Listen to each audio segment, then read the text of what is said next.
This episode is sponsored by Skillshare. Black holes are often portrayed as scary, world-eating monsters, but what if they are actually the batteries that will power our future among the stars?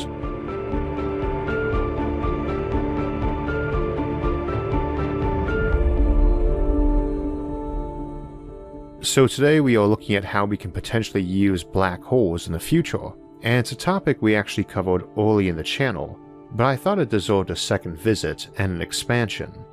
Black holes offer a lot of options for any civilization that can master them, and it's too much for one episode, so we'll do a crossover series looking at their implications for some of our other episodes over the next few months. And today we will focus on their use in moving spaceships in our Generation Ship series. We'll follow that up with an Outward Bound episode on colonizing black holes, and then a visit to our space warfare series with weaponizing black holes. But we should start by talking about what black holes are and what they are not, and how artificial ones might differ from natural ones, and the various ways we can draw energy from them. Contrary to popular belief in fiction, black holes do not just suck material into them. Indeed, a star that's turned into one has a lot less gravitational force than it used to, and you could normally fly by one far closer than you could fly by a star of the same mass without being harmed in the least bit. It's common to say that black holes are so massive that even light cannot escape them, but this is wrong. It's less common and less inaccurate to say that black holes are so dense that even light can't escape them. But both remarks paint a false portrait that's only right because our most common known examples of black holes are those naturally created by stars dying, which are of course quite massive. There is a concept in physics called an event horizon, which, like the normal horizon on Earth, is a place where you can't see events occurring beyond it. The difference is that on Earth, if you live in a village, you can walk over to that horizon, see what's going on, and walk back home to tell everyone what you saw. Obviously, if you lived on a planet that was a big balloon, constantly expanding, you'd have to walk further to get to that horizon as it's further away on larger spheres, and you'd have to walk faster than it was expanding in order to take a look and come home.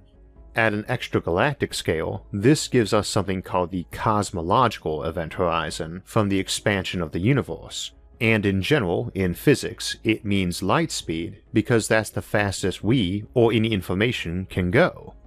While a black hole is a name more fitting for the event horizon of an object, where gravity prevents light from escaping, rather than what that object is, we are rather stuck with the term these days. Every object in this universe has gravity it gives off, based on its mass, though in fact it's the total energy it has, not its mass, that really matters. Mass just happens to be the type of energy most usually relevant for this.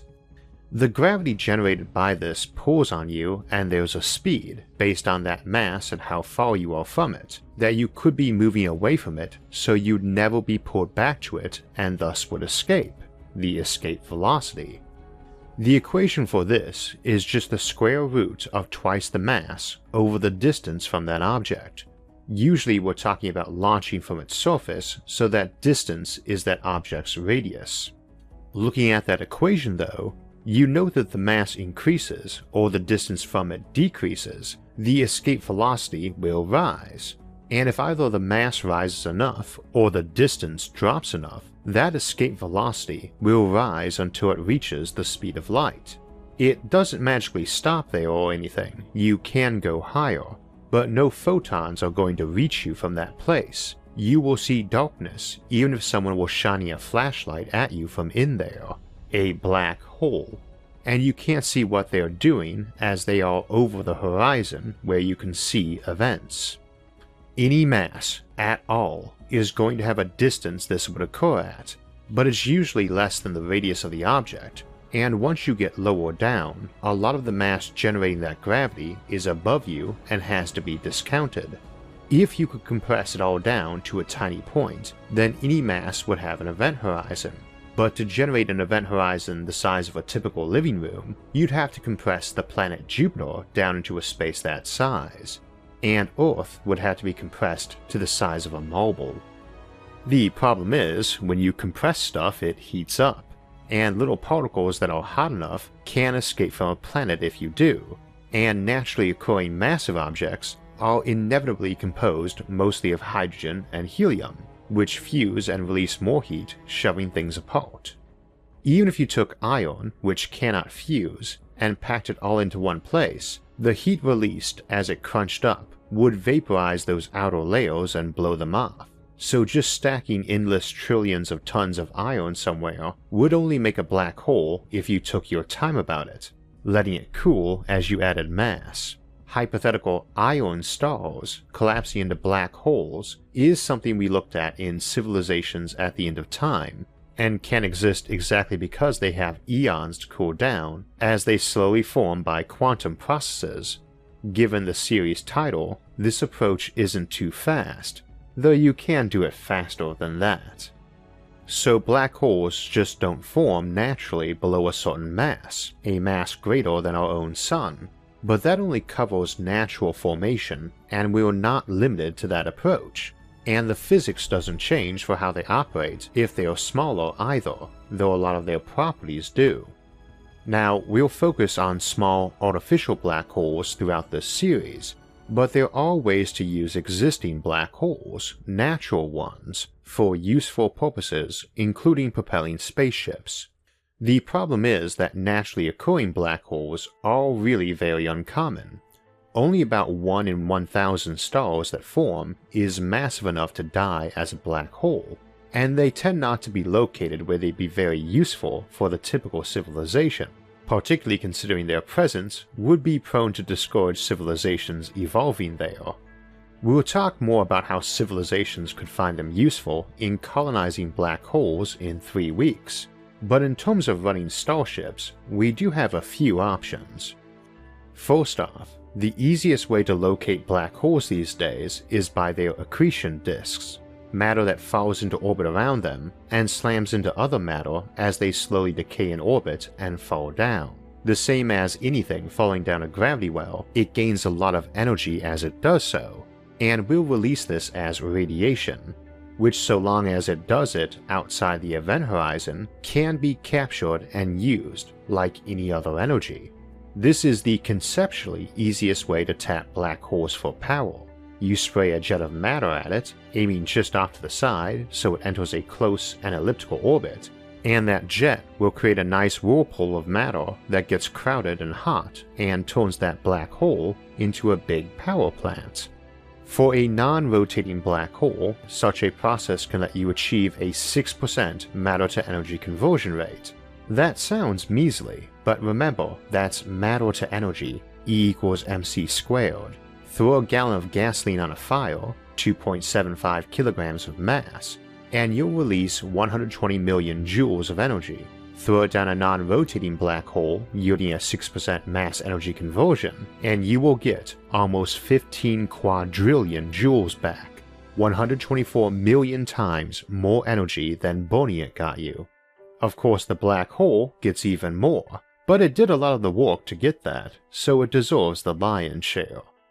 This is also much better than using a sun, since fusion generally doesn't even give you 1% mass-to-energy conversion, and most stars don't fuse all their matter and take a long time doing it.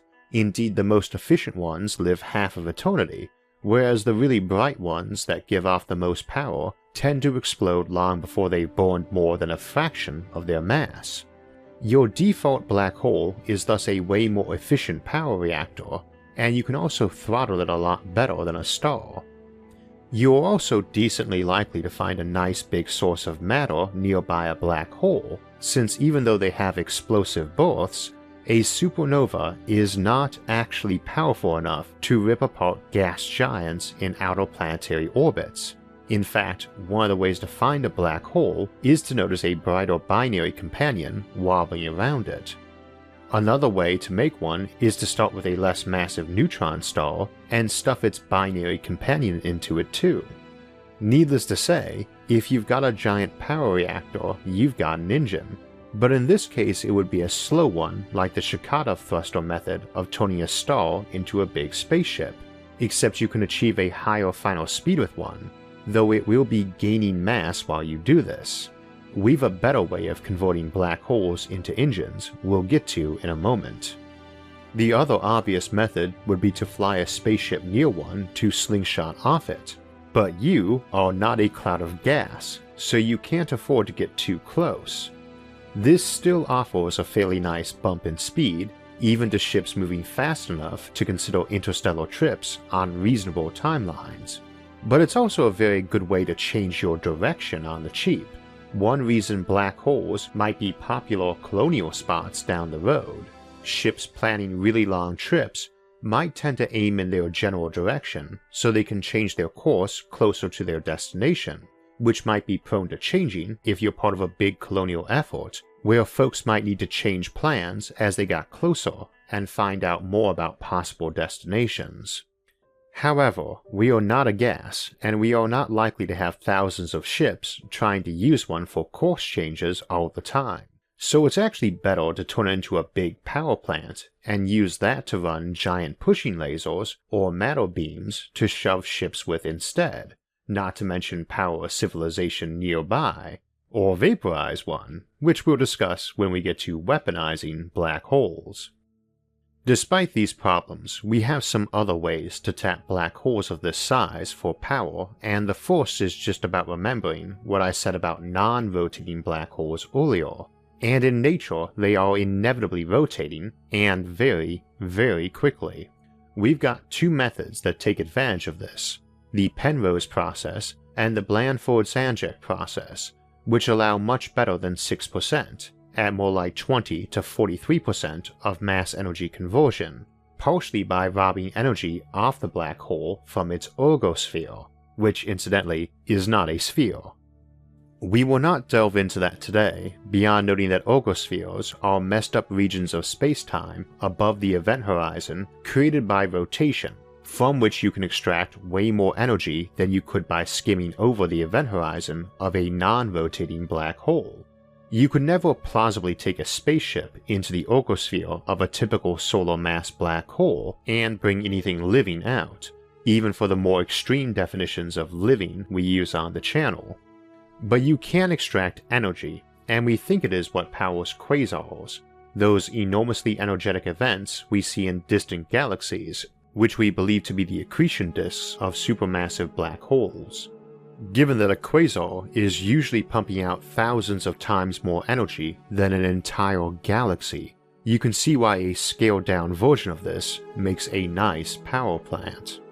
However, these approaches, while they can be used for moving ships, mostly do so by otherwise mundane methods, acting as a power source for matter or energy beams to push ships, or a gravity well for slingshotting.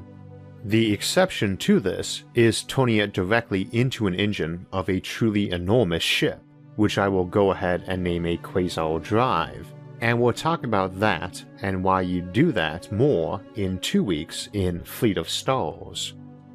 Channel regulars are probably already assuming we'll be moving on to talk Hawking radiation next, since these big black holes are obviously not ideal for regular-sized spaceships, but there's a very large mass gap between natural black holes and the kind we'd want to use for Hawking drives, and trying to make black holes in that range and use their power is tricky, maybe impossible, so let's consider scaling our quasar drive down a bit first instead. To make a black hole, you just need to get a bunch of mass or energy in one spot, at a density high enough that it would be inside its own event horizon. This can potentially be done several ways.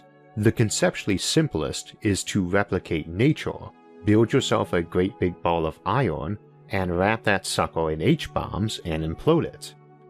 The second would be to slam two such bodies together at very high speed, amusingly a similar process to how the gun-type nuke works, and also mimicking nature a bit here too, as colliding neutron stars are thought to produce black holes, not to mention Earth loads of gold and other heavy metals.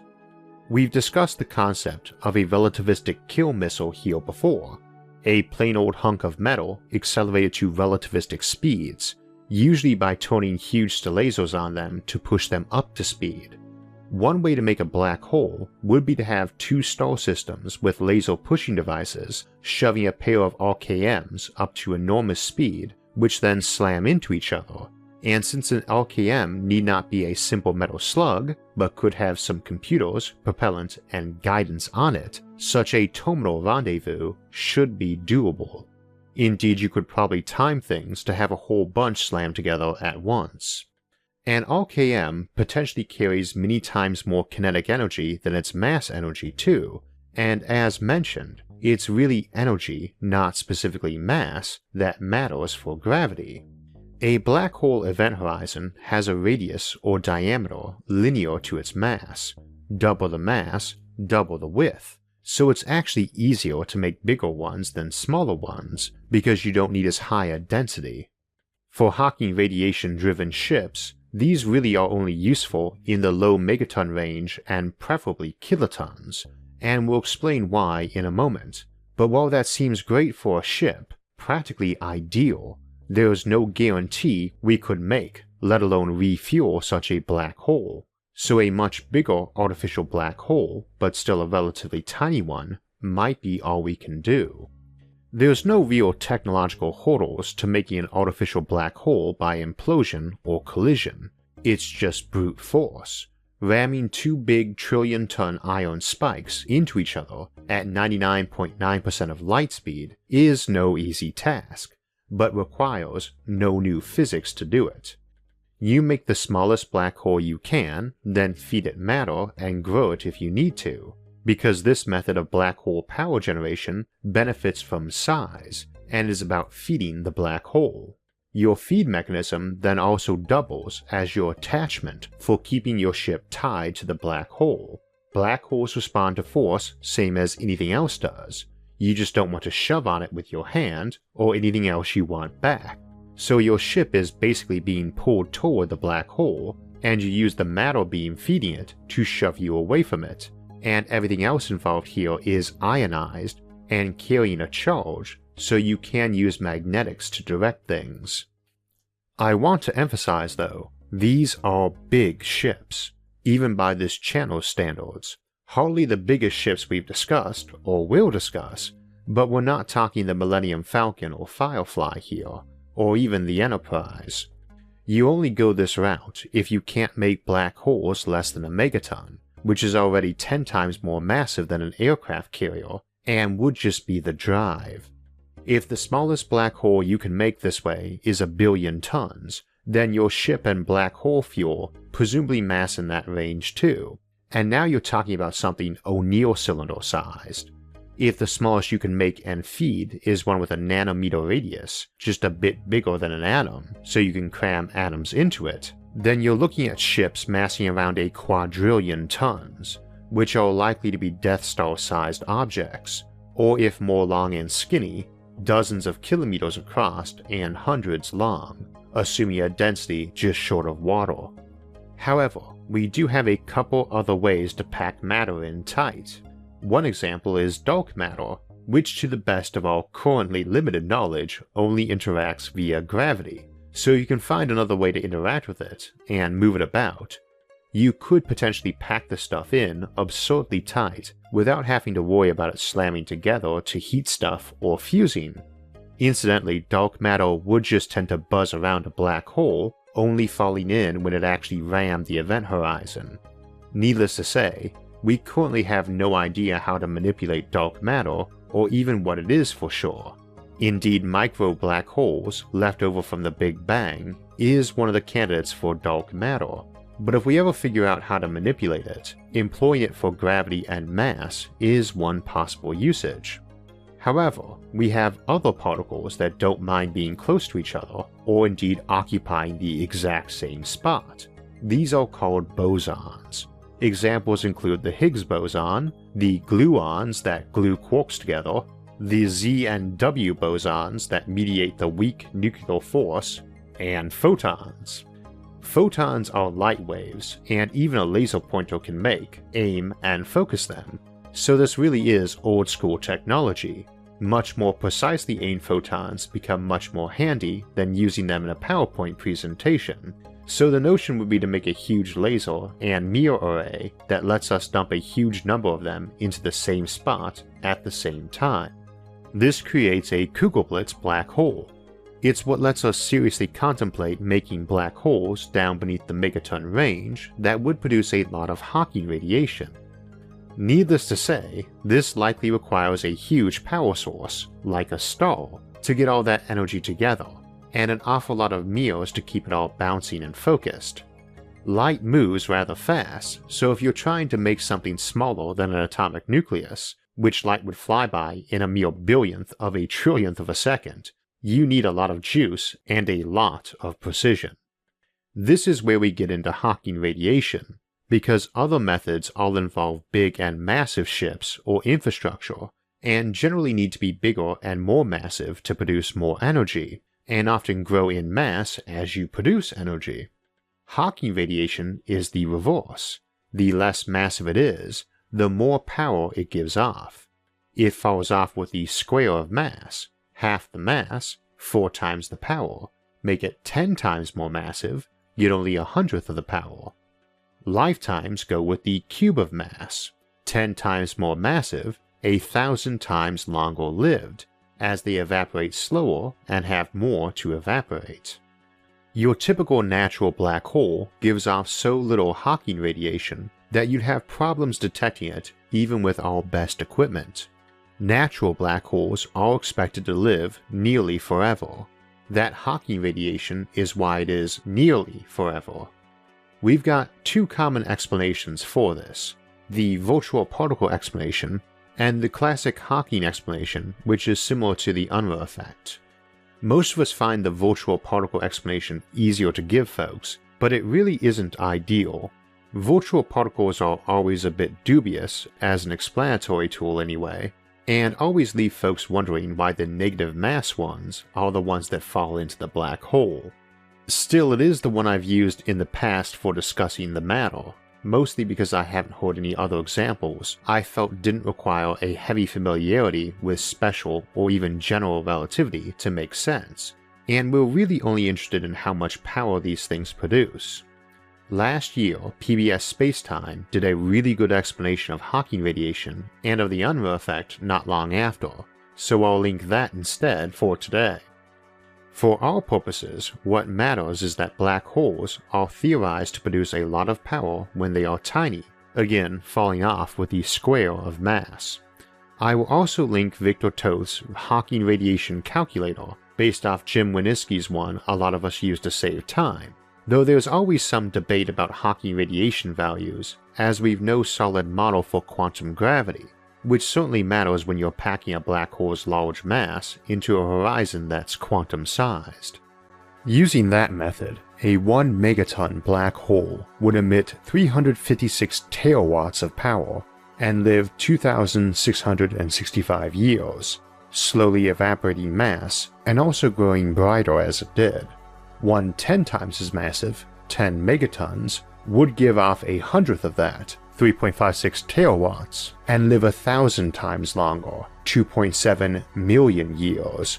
1/10th the mass, 100 kilotons, would give off 100 times the power, 35.6 petawatts, and live 1,000th the time, just 2.7 years. Needless to say, if you can feed them matter as fast as they expel it as energy, they will keep emitting power at the same rate and never evaporate. For that 100 kiloton one, you need to feed it about 396 grams a second, or 34 tons of matter a day, any matter you can stuff down its tiny gullet. The megaton one would need 100th of that, 34 kilograms a day, and the 10 megaton a mere 340 grams a day. Not bad considering this big weak one puts out 2,000 times more power than the Hoover Dam for power output. If you can't feed them mass, which is dubious because you can make them, that's still a very long-lived battery you've got there. One important reason why it might end up being a battery is if the process for making it is wasteful. Grazers, basically lasers operating in the very small wavelength gamma ray frequency band, would be the best candidates to create these Kugelblitz black holes, and they don't currently exist, so we have no idea what their efficiencies would be or what energy source we could use to run a Grazer. If it turns out we need fission or solar power, that could limit the black hole to being a battery, as creating it could be less energy efficient than powering the ship using a conventional reactor generator. Until we actually build a Grazer and a Kugelblitz black hole, we have little idea of what the feeding of the black hole will entail or its efficiencies. Incidentally, since someone always asks why I tend to give black holes in tons, not kilograms or pounds, it's mostly the same reason I do it for spaceships or space stations. Normal seagoing craft are usually discussed in their tonnage, and sci-fi tends to ape that, thus so do I. And since we're talking about it as a ship component usually, values get given in metric tons. Plus, I think the kilogram is a stupid basic unit. Battery or generator, there's lots of ways to use the Kugelblitz black hole's power to run a spaceship's engine, but if you happen to have something reflective to gamma rays, which we don't yet, you can just spit it all out the back as a giant photon drive. And if we use the megaton example, and assume nothing but near weightless ship around it, that thing would experience 0.12 Gs of thrust, or 10 millig if we assume the whole ship, black hole included, weighed 12 megatons, or about 120 aircraft carriers. Okay, that doesn't sound fast, but like an ion drive, it's not that it has a lot of thrust, it's that it will keep it up a long time. Now we could boost that by the same method we could run the thing if we didn't have gamma reflective materials, which is by dumping gas in around it to soak up the gamma rays and get hot and ionized and shoved out the back. But that is paying a mass penalty, as you will run out of fuel much faster than if you crammed it into that black hole. Incidentally, it is not sucking any or much of that gas in itself, because it is smaller than an atom and emitting a lot of energy, so it's like trying to cram a basketball into a spewing garden hose nozzle. Now the 10 megaton version produces 1/100th the power and has 10 times the mass to push around, 1/1000th the acceleration, while the 100 kiloton version is emitting 100 times the power and has 1/10th the mass, so we're getting 1,000 times the acceleration out of it. You also see much higher figures for power output in this mass range in some discussions. Like I mentioned, there is debate about models, and I'm opting to use the one with a handy calculator available online because I know my audience, and many will want to put in their own values. Kicking it down to 10 kilotons of black hole and that same ratio of ship, you've got 10,000 times the power of that 1 megaton black hole pushing 1/100th the mass. 1,000,000 times more acceleration, but your black hole would only live a single day, unless fed, and would be emitting about 15 times as much power as hits the Earth from the Sun, as a giant gamma beam out the backside, just as a reminder of why we say there is no such thing as an unarmed spaceship, and why space travel is very energy expensive, since you could light several planets up with that much power, instead of pushing a few thousand folks around. Again, depending on models, each tends to have a sweet spot for the ideal mass of a black hole as a ship drive, and it always depends on if you can feed the thing, and whether you can do the straight photon drive. If you can feed it, you can also just add more smaller black holes to up your power output for a bigger ship. Need twice the power, slap in 2 black holes, if you can't do a smaller one, or if it's not practical to feed it matter. They are great for efficiency and high maximum speed anyway, as they match antimatter for mass energy, and even if you lose a lot of that by using mass superheated by absorbing the gamma it gives off as your thrust, it still beats a fusion drive, and that version is easy to throttle. Get a megaton one and you've got a power source that's quite good compared to a fusion drive. Even adding propellant to get that higher thrust, that will last you millennia. You just have to refill on propellant occasionally, and literally anything works. If your fuel storage gets ruptured, you can still slow down the slow way. Even without a gamma reflective material, you can make a large containment chamber, and let that heat up to produce radiation in wavelengths you can reflect. That's the same trick we've discussed using for making black holes into fake suns earlier this year. Plus, unlike antimatter, they don't explode, or at least do so at a set and easily calculable time. Since they are subject to the rocket equation, they do not quite match a laser push system, which also gets to double up by bouncing light off a ship, not just emitting it. However, you can use them to power those lasers far more efficiently than a star or fusion reactor will, assuming you can make larger stationary ones you can feed. An unfeedable black hole is just a battery, not a generator, though that's often handy too. The big problem with laser highways is that you are dependent on that beam. Someone can shut it off, and there are problems keeping it on target, especially at long distances. So you get back that freedom of being able to steer your ship wherever you want, when you want. They work great in combination with laser highways too, same as we discussed for a fusion economy in colonizing Neptune. You use the beams when you can, and the engine when you want, and you can get up to a very decent fraction of light speed this way. Such a ship ought to be able to pull off half light speed, depending on what you're carrying and how efficient your setup is, and if you got help speeding up or slowing down. A black hole-based ship, though, of any of these varieties we've discussed today, is but the tip of the iceberg that a black hole economy and civilization offer, if we can master them and if our theories about them are mostly correct. And we'll be looking at them in more detail in coming episodes, so stay tuned. So I get asked fairly frequently about a lot of the graphics we have on the channel these days, and a great number of those are done in-house by various animators and graphic designers who volunteer their time to bring these awesome ideas to life. Indeed, that's part of the reason we revisited the topic of black hole ships, as the original video only had animations I'd done, and my talent for that, especially back then, was nowhere near as good as what they produce. Needless to say, I can't thank them enough, and you can always see more of their work by clicking on the links to their various art pages down in the video description, where we always list the editors and musicians who help on the show too. And if you have an interest and time to volunteer helping out, we're always glad to add to our numbers, and I'd also always encourage more folks to try their hand at making their own YouTube videos.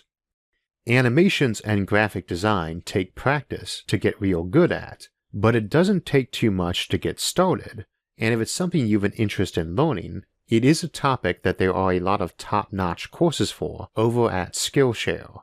I particularly recommend Polymatter's How to Make an Animated YouTube Video, since Evan starts at the beginning and walks you through how to do an entire video, and how to do it without buying lots of expensive software or hardware. And that includes learning to do it, because you can join Skillshare for 2 months for free, and have access to that and many other courses on graphic design, or browse from over 20,000 courses on a host of other useful topics.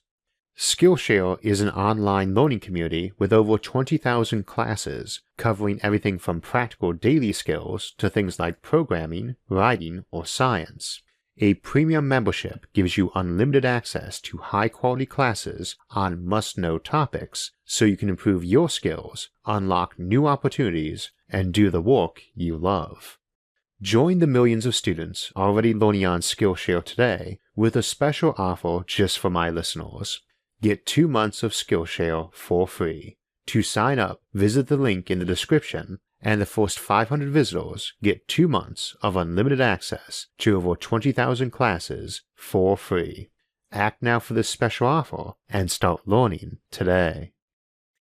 So as mentioned, we'll be looking at colonizing black holes in 3 weeks, and dig more into a lot of the terraforming and industrial applications black holes might have. Next week, though, we'll be returning to the Upward Bound series for sky platforms, and look at some of the launch concepts for getting into space by starting off already high up in the sky.